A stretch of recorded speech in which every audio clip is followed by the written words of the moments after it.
Welcome everyone, my self Pankaj Yadav आपके अपने YouTube channel medical science में एक बार फिर से नई वीडियो के साथ में स्वागत करता हूं, जो कि है क्लेफ्ट लिप क्लेफ्ट पैलेट। यानी कि ये जीआई सिस्टम का one of the most important, one of the most asked topic into the exam. यानी कि जो बहुत सारे एग्जाम्स के अंदर ये पूछा जाता है और इससे रिलेटेड क्वेश्चंस आते हैं, किसी ना किसी एग्जाम के अंदर जरूर आता है और आएगा।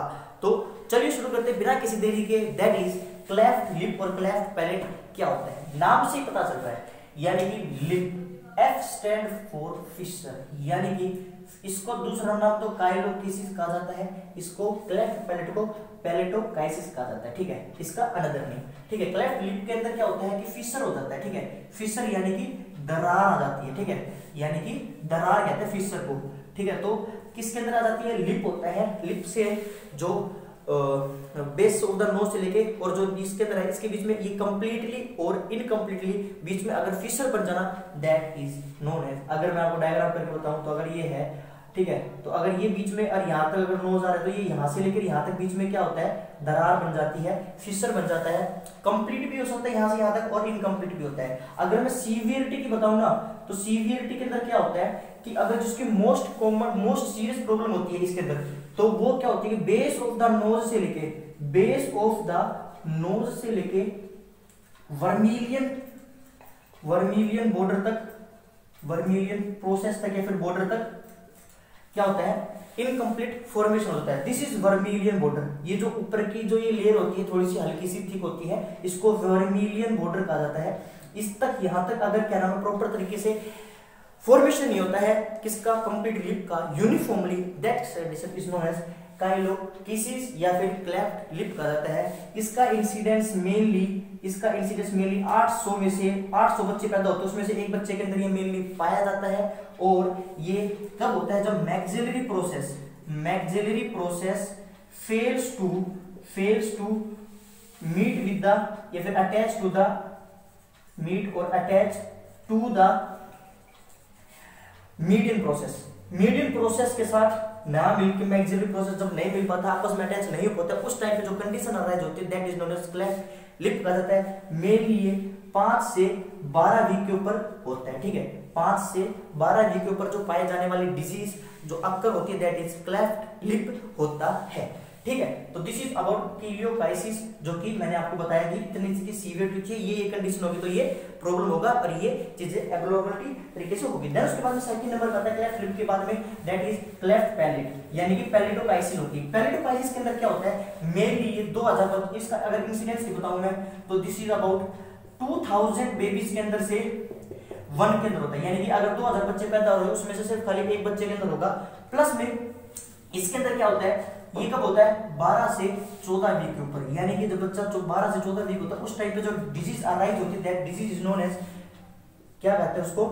क्लेफ्ट पैलेट कहा जाता है। और इसके अंदर कब सर ये सॉफ्ट पैलेट से शुरू होता है। यानी कि सॉफ्ट पैलेट किसे कहते हैं? पैलेट वो होता है जो ऊपर का जो ये फ्लोर होता है किसका? नोज का या फिर रूफ ऑफ द माउथ, वो होता है। हार्ड पैलेट होता है, सॉफ्ट पैलेट होता है। आगे की तरफ होता है this is known as hard palate. अगर मैं यहाँ पे पीछे की तरफ टच करूंगा तो, और अगर पीछे की तरफ जाऊंगा तो सॉफ्ट होता चला जाएगा। तो ये हमेशा सॉफ्ट पैलेट से अराइज होता है, सॉफ्ट पैलेट से अराइज होता है। ठीक है, और अगर मैं इसकी सीवियरिटी की बताऊं तो सीवियरिटी के अंदर अगर इसका ऐसा होता है कि भाई देखो, जब ये उल्वा से शुरू होके, ठीक है, उल्वा होती है, इससे शुरू टू द इंसिफोरम फोरामेन होता है। अब ये फोरामेन कहां पाया जाता है? ये जो पीछे की तरफ दांत होता है, इसके इंसिजर की तरह दांत पीछे की तरफ एक हल्का सा छेद होता है, उसको ऊपर ये लेयर दमी रहती है इसलिए दिखता नहीं है, लेकिन हल्का सा देखा जाएगा उसको हटा के तो वो दिख जाएगा, फोरामेन होता है। वहां तक जब इसका कंप्लीट फॉर्मेशन नहीं हो पाता है, पीछे उल्वा से लेके जो एक नीचे तरफ टिश्यू हैंग होता रहता है, उस टिश्यू से लेके अगर इंसिफोरम फोरामेन तक प्रॉपर तरीके से फॉर्मेशन नहीं हो पाती है, that condition is known as soft palate से क्लेफ्ट पैलेट और पैलेटोकाइसिस कहा जाता है। ठीक है, तो this is all about the cleft lip और क्लेफ्ट पैलेट। इंसिडेंस बता दी मैंने आपको, इसकी डिजीज कंडीशन आ जाती है। क्वेश्चन यहाँ से पूछा जाता है कि भाई कब हो सकती है, और मैक्सिमम सीवियरिटी बता दी भाई कितना घातक सॉफ्ट पैलेट से हमेशा अराइज होता है। अब शुरू करते हैं इसके कॉजेस, यानी कि what are the main cause of the cleft lip और क्लेफ्ट पैलेट के what are the main cause. तो कॉज की अगर मैं बताऊं तो सबसे पहले याद रखना माँ सभी की है और माँ बच्चे की है। माँ से याद रखना मैथोट्रेक्सेट, यानी कि मैथोट्रेक्सेट यानी कि इसकी अगर मेडिसिन दी जाती है प्रेगनेंसी के दौरान पे, तो उस टाइम पे क्लेफ्ट लिप होने के चांसेस बढ़ जाते हैं। एंटी कन्वर्जेंट ड्रग वगैरह दे दी जाते हैं, तो उस टाइम पे ये हो सकती है। एक्नी मेडिकेशन, ठीक है, एक्नी मेडिकेशन वगैरह दे दी जा सकते हैं, तो उस टाइम पे हो सकती है।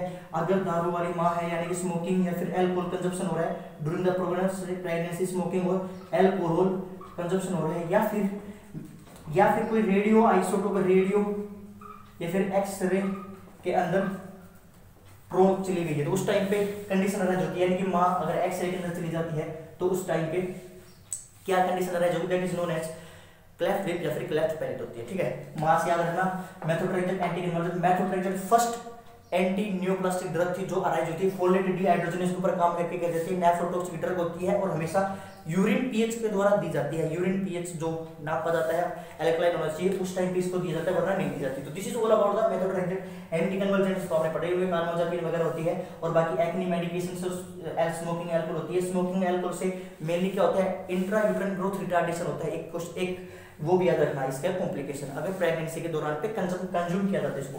देन उसके बाद में होता है, इसके बाद में क्या होगा, देखो ये तो हो गया इसकी कि भाई क्या क्या कारण की वजह से क्लेफ्ट लिप क्लेफ्ट पैलेट हो सकता है। देन उसके बाद में असेसमेंट, असेसमेंट के दौरान पे कैसे असेसमेंट किया जाएगा, इसका असेसमेंट खाली दो तरीके से किया जा सकता है। फिजिकली असेसमेंट किया जाएगा, फिजिकली असेसमेंट किया जाएगा, और the second one which is gloved fingers के द्वारा किया जाएगा, ठीक है। ग्लोव्ड फिंगर्स के द्वारा असेस किया जाता है, ठीक है। अगर डिजिटली उंगली को ऊपर अंदर की तरफ डाल के क्लेफ्ट पैलेट के द्वारा देखा जाता है, क्लेफ्ट पैलेट को देखा जा सकता है ग्लोव्ड फिंगर्स के द्वारा। बाकी अगर क्लेफ्ट लिप तो फिजिकली दूर से दिख जाएगा कि भाई इसकी कंप्लीट फॉर्मेशन नहीं हो रही है। बाकी इसके अलावा इसके अंदर सबसे पहले मॉनिटर किया जाएगा किसको, सकिंग को और स्वेलोइंग को, ठीक है। सकिंग एंड और स्वेलोइंग, स्वेलोइंग के अंदर क्या होगा, स्वेलोइंग क्लेफ्ट पैलेट को बताती है, ठीक है, क्लेफ्ट पैलेट को बताएगी, और सकिंग जो होती है ये क्लेफ्ट लिप को बताएगी। यानी कि अगर किसी की सकिंग खराब हो रही है तो वो क्लेफ्ट लिप की वजह से हो रही है, और किसी की स्वेलोइंग निगलने वाली प्रॉब्लम खराब हो रही है तो वो क्लेफ्ट पैलेट की वजह से हो रही है। बाकी मॉनिटर किया जाएगा फ्लूइड रिक्वायरमेंट को, फ्लूइड रिक्वायरमेंट वगैरह मॉनिटर कर दी जाती है, और कैलोरी रिक्वायरमेंट, ठीक है, कैलोरी रिक्वायरमेंट की भी मॉनिटर किया जाता है, ठीक है। तो ये सब कुछ भी इसके अंदर देखी जाती है। देन उसके बाद में इसके अंदर मैं पोजीशन की बताऊं, तो पोजीशन के अंदर सबसे पहले कौन सी पोजीशन दी जाएगी, प्रोन पोजीशन। अगर खाना खिला रहे हैं, फीडिंग की जाएगी, स्मॉल एंड फ्रीक्वेंट फीडिंग की जाएगी, स्मॉल एंड फ्रीक्वेंट फीडिंग की जाएगी।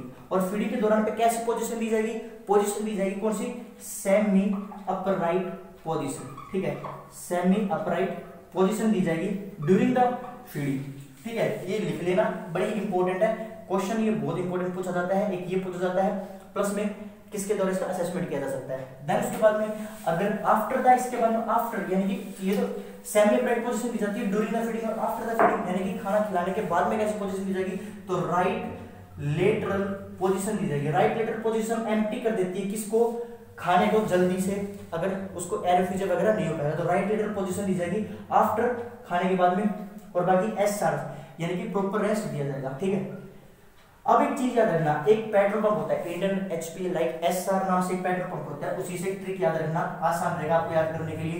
E stand for enlarges the nipple, enlarge कर सकते हैं निप्पल को, और कौन से निप्पल को, मां के निप्पल को नहीं, जो जिससे दूध पिया जाता है उसको भी निप्पल कहा जाता है, पैसिफायर कहा जाता है, तो वो निप्पल होता है, उस निप्पल को एनलार्ज किया जाता है जो उसका होल होता है। देन सेकंड नंबर पे सकिंग को मॉनिटर कर लिया जाता है, स्वेलोइंग को मॉनिटर कर लिया जाता है, और प्रॉपर रेस्ट, ठीक है, प्रॉपर रेस्ट दे दिया जाता है। तो this is all about the SR के बारे में। फीडिंग की भी कवर जाएगी, ये जितने भी असेसमेंट होते हैं ये बिफोर द सर्जरी होते हैं, ठीक है। तो कैसी फीडिंग की, किससे दी जाएगी, पैलोड स्पून के द्वारा फीडिंग की जाएगी, ठीक है।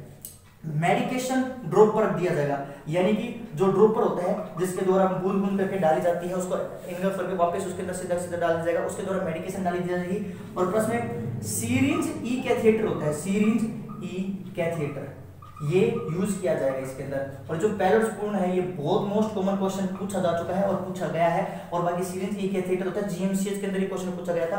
प्लस में क्या नाम है, पैलोड स्पून वगैरह जिस द्वारा उसकी फीडिंग की जाती है। और ऑलवेज रेडी किसको, बल्ब सीरिंज के द्वारा भी इसकी यूज की जाती है इसके अंदर, ठीक है। बल्ब सीरीज के द्वारा इसको यूज किया जा सकता है। और बाकी प्रोवाइड साइकोलॉजिकल सपोर्ट प्रोवाइड किया जा सकता है। This is all about the किसके बारे में, क्लेफ्ट लिप के बारे में, इसके सर्जरी से पहले।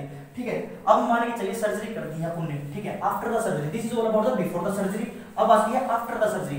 आफ्टर द सर्जरी के अंदर आपको क्या देना पड़ेगा, आफ्टर द सर्जरी इसके अंदर दो चीज याद रखिएगा। आफ्टर सर्जरी तो इसके अंदर कब की जाती है आफ्टर सर्जरी, 3 to 6 मंथ तक, ठीक है, 3 to 6 मंथ, 3 to 6 मंथ तक बाद में की जाती है, टाइम लगता है इसकी सर्जरी के अंदर। बिफोर द 3 मंथ से पहले उसके प्रॉपर तरीके से मैंने बताया कि ऐसे उसकी फीडिंग की जाएगी, इसे असेसमेंट किया जाएगा।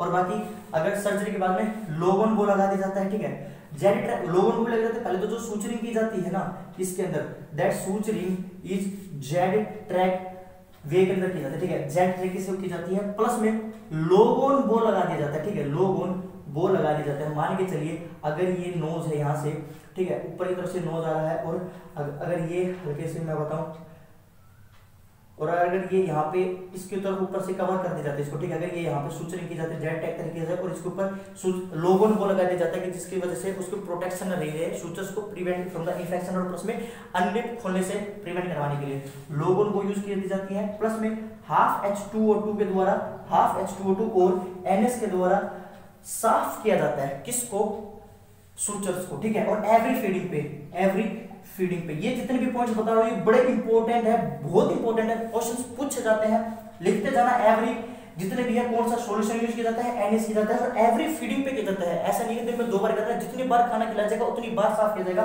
और जेंटली साफ किया जाएगा, रिंस किया जाएगा ओनली, ठीक है, रिंस किया जाएगा ओनली जेंटली, और बाकी रब नहीं किया जाएगा, नेवर रब, ओनली रिंस किया जाएगा, ठीक है।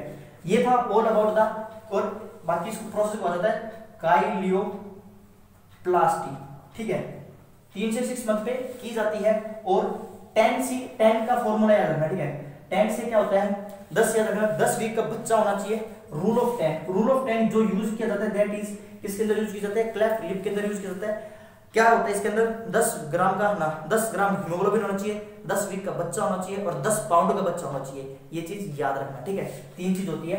अब इसके बाद में होता है अपने पास में last, that is cleft palate, यानी कि क्लेफ्ट पैलेट की अगर सर्जरी के बारे में बताऊं, यानी कि पैलेटोप्लास्टी, यानी कि पैलेटोप्लास्टी। तो पैलेटोप्लास्टी के अंदर क्या होता है, मेनली की जाती है 6 से 18 मंथ के ऊपर की जाती है, ठीक है, 6 से 18 मंथ के ऊपर ये की जाती है। सेकंड थिंग क्या होता है इसके अंदर, सेकंड थिंग बस ये होती है कि पैलेटोप्लास्टी होती है 6 से 18 मंथ पे की जाती है।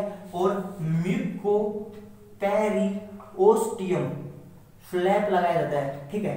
म्यूकोपेरिओस्टियम फ्लैप क्या होता है, हड्डी के ऊपर से जो फ्लैप ले लिया जाता है, और फिर वो पीछे की तरफ जहाँ पे प्रॉपर तरीके से फॉर्मेशन नहीं हो रहा है पैलेट का, उसके ऊपर कवर कर दिया जाता है। देन तीसरे पे ओरल टेम्परेचर, देखो जो कैलिटोप्लास्टी थी उसके अंदर कभी भी प्रोन पोजीशन नेवर, कभी नहीं दी जाती, कॉन्ट्राइंडिकेट होती है, कभी प्रोन पोजीशन उल्टा नहीं लेटा जाएगा बच्चे को, और इसके अंदर प्रोन पोजीशन दे देते हैं, ठीक है, इसके अंदर प्रोन पोजीशन देते हैं, ठीक है, एस्पायरेशन वगैरह ना कर पाए। और बाकी इसके अलावा इसके अंदर ओरल टेम्परेचर कॉन्ट्राइंडिकेटेड होता है, ओरल टेम्परेचर वगैरह, बाकी ओरल टेम्परेचर, या फिर इसके अलावा टंग डिप्रेशर, ये सारा सब कुछ इसके अंदर कॉन्ट्रा इंडिकेटेड होता है, ये कभी नहीं दी जाती है। अच्छा, इसके अलावा और क्या किया जा सकता है इसके अंदर, सकिंग, स्वेलोइंग की प्रॉब्लम होगी हमेशा, ठीक है, स्वेलोइंग की प्रॉब्लम हो सकती है, और हमेशा एल्बो रिस्ट्रेंट होगा, ठीक है, एल्बो रिस्ट्रेंट यूज किया जाएगा। ये क्वेश्चन बड़ा पूछा गया है और पूछा जा चुका है, एल्बो रिस्ट्रेंट यूज किया जाता है इसके अंदर। बच्चे के अंदर कौन सा अभी लेटेस्ट पूछा गया था, वेरियस टेस्ट सीरीज के अंदर भी पूछा गया है कि कौन सा रिस्ट्रेंट यूज किया जाता है क्लेफ्ट पैलेट के अंदर। और बाकी हियरिंग लॉस हो सकता है इसके अंदर, क्योंकि हियरिंग लॉस कैसे होगा, स्टीशियन ट्यूब होती है। स्टीशियन ट्यूब क्या होती है, स्टीशियन ट्यूब होती है जो ऑडिटरी कैनाल होती है, जो नेसोफेरिंक्स से और जो ऑडिटरी तक जोड़ दी जाती है, जिसके अंदर 2.5 सेंटीमीटर होती है, याद रखना 10 mm का उसका साइज होता है। प्लस में क्या होता है कि हियरिंग लॉस हो जाती है। स्टेशन ट्यूब के अंदर जो मसल्स उसको कंट्रोल करती है, टेंसर विलाई पैलेंटाइन मसल्स होती है जो उसको कंट्रोल करती है स्टेशन ट्यूब को, वो खराब हो जाती है, फिजियोलॉजी खराब हो जाती है मसल्स के अंदर, उसकी वजह से होता है। ऑप्शन के अंदर अगर ये आए कि कभी खाना वगैरह खाते हैं वो कोगुलेट हो जाता है, फिर वो फंस जाता है, तो वो सब कुछ हो जाता है, उसकी वजह से कभी भी खराब नहीं होती है, हमेशा उसकी खुद की मसल्स की फिजियोलॉजी की वजह से वो एबनॉर्मलिटी तरीके से खराब हो सकती है। बाकी इसके द्वारा स्पीच प्रॉब्लम हो सकता है, ठीक है, स्पीच प्रॉब्लम हो सकती है।